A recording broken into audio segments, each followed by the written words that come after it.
Suivez votre intuition. En ce jour 7, c'est vraiment dans cette direction que j'ai envie de vous orienter.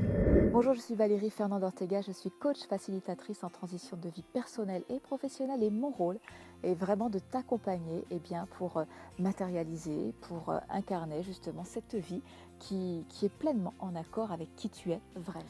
On va parler d'intuition aujourd'hui. Tu sais, cette petite voix, quand on prend le temps de l'écouter, qui va te dire, en tout cas tu ne sais jamais d'où elle tombe, d'où elle vient, je regarde en l'air, cette petite voix qui va te dire, tiens, et si tu essayais de faire ça? Et si tu écoutais telle personne?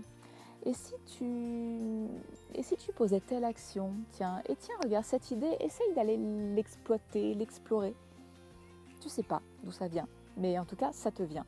Moi, je sais que ces idées, en tout cas ces intuitions, ces actions inspirées, me viennent souvent dans les moments où je lâche prise, où je suis plus justement dans le mental, en train d'élaborer des plans. Alors la douche, pour ça, c'est juste extraordinaire.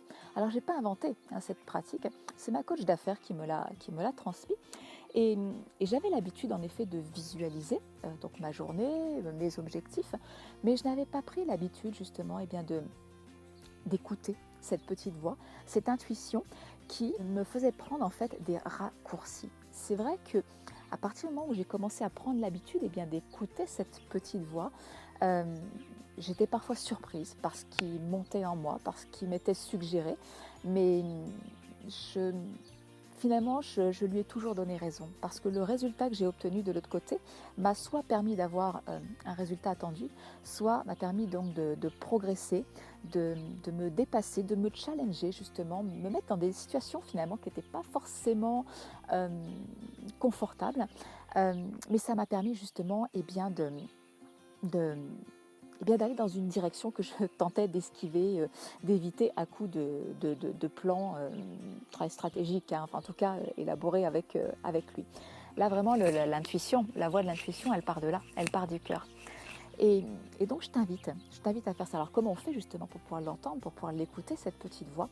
Et comme je te disais, il faut arriver à se couper des bruits du monde, voilà ce que j'appelle les bruits du monde. Les bruits du monde, ce sont les sollicitations diverses, les notifications, enfin tous nos écrans justement qui mobilisent toute notre attention, en tout cas qui remplissent une espèce de vide avec lequel on est plutôt inconfortable. Mais justement, faire le vide en soi, faire le vide de ses pensées, c'est méditatif finalement, c'est très très court. Mais dans cet instant très très court, on laisse simplement monter. Tiens, quelle action inspirée je pourrais poser aujourd'hui? Parfois, il monte rien du tout, en tout cas pas dans ce moment-là. C'est pas grave, c'est correct et je laisse passer.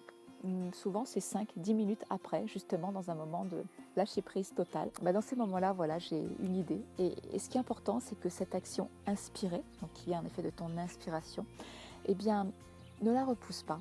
Dis-toi que dans la journée, tu dois la poser, tu dois la mettre en œuvre. Je peux te jurer, je peux t'assurer que tu vas prendre des raccourcis, que tu vas progresser et que tu peux vraiment être surprise par ce que ça va t'amener juste derrière. Je te laisse essayer, on en reparle.